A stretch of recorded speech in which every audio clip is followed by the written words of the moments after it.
What's going on, everyone? Welcome back to the show. So I have breaking news. I want to talk a little bit about the situation in Maine. I'm going to show you a video clip of Graham Platner, his response to an article that was posted in Politico of a woman accusing him of inappropriate behavior. So I want to show you that clip. We're going to talk a little bit about it. And I think there's a reason why Politico put this article out right now, because there is a deadline in Maine. And so we'll talk a little bit about the deadline as well. So we're going to do all of that in this video. But first off, if you guys can do me a favor, please like the video. If you're watching this video and you want to see more content like this, please consider subscribing to the channel. Okay, so let's go ahead and take a look at Graham Platner responding to this article. Here we go. I wanted to directly address the troubling, serious, and false allegations against me. Any accusation of non-consensual behavior is categorically false. Over the last 10 months, I have been deeply humbled by the faith Mainers have put in me. You have welcomed me into your homes, into your places of work, into your restaurants, into your houses of worship. You have shown that a different kind of politics, one that puts the interests of people over corporations, is not just possible, but is inevitable.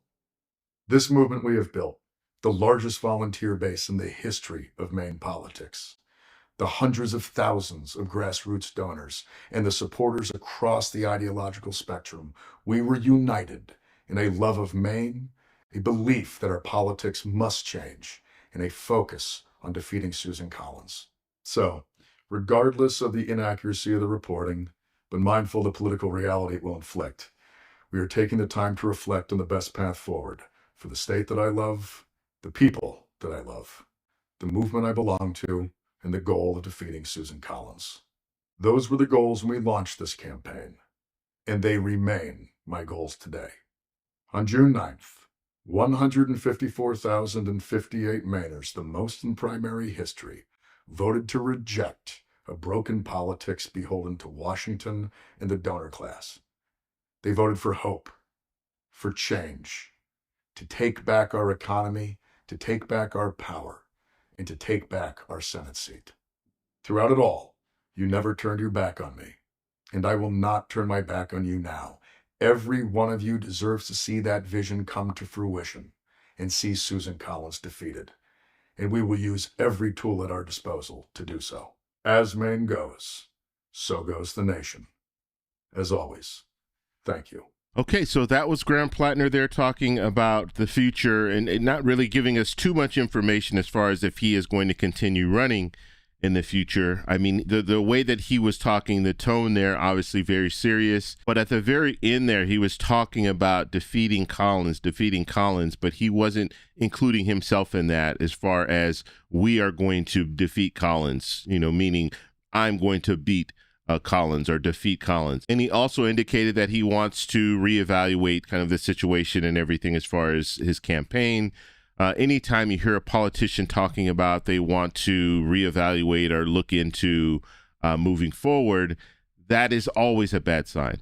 Because if a politician is saying that, if a person that's running for office, a candidate is saying that, they're not being clear that they're going to fight, that they're going to continue running.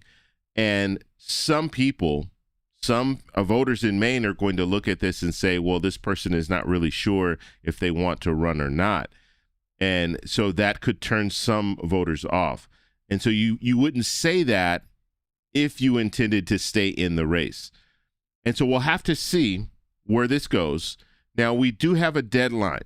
July 13th is the deadline. And if he does it on or before July 13th, the Democrats can choose another candidate. I don't know exactly how that's going to work, but that is something that we could potentially see. And that might be the reason why we're getting this information from Politico. They wanted to wait until the last minute so they can put this out there, because they would be putting this information out at a time where everyone is going to be tuned in, because they're going to want to know what's going to happen.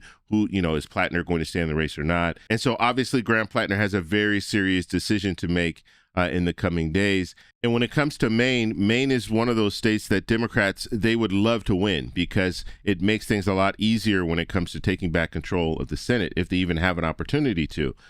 And so, I mean, we're looking at our map with Democrats and independents at 47 and Republicans at 53.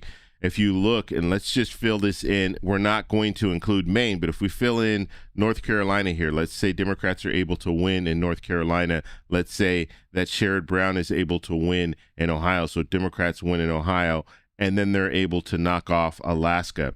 That would give them 3 seats, and that would show us Democrats and independents at 50, Republicans at 50. Remember, the tie goes to the vice president. The vice president's a Republican. And so in this scenario, Republicans would maintain control of the Senate. And that's why Maine is very important, because if Democrats can win in Maine, they have a real shot. So if they're able to win in Maine, North Carolina, Ohio, and Alaska, that is one pathway that Democrats have to take back control of the Senate. And winning in Maine is realistic. And remember that Harris in 2024, she won Maine. And so Democrats have a really good shot. The 2 states right now that they have the best shot of winning is North Carolina and Maine. And so we'll have to see what happens in the near future. Will we see Graham Platner decide to drop out? Will we see Governor Mills decide to want to get back into the race? And I don't know if they're going to have to do a special primary or what, but in a situation like this, but Democrats definitely don't want to lose in Maine. They definitely want to beat Susan Collins. And so they're going to have to do something if Platner decides to step aside. And so the fact that this article came out in Politico, the fact that Graham Platner put this video out, a very serious video about future, about beating Susan Collins, but not really including himself in that as far as I'm going to beat Susan Collins and we need to reflect on our campaign. The fact that he's saying things like that leads us to believe that he could have made up his mind already, but he's just giving a little bit of time. And then he'll come out and indicate that he's not going to be running any longer. So we'll just have to see. I want you guys to let me know in the comments what you think about this whole situation. If you like this video, please give me a thumbs up. Please subscribe for more. And remember, stay informed, stay engaged, and I'll talk to you in the next one. Bye. So that's all we have for this video. Make sure if you guys want to send me an email, you can do that, david@thetecshow.com. Like the video, subscribe for more, and check out these videos over here for some more great content. Talk to you later. Bye.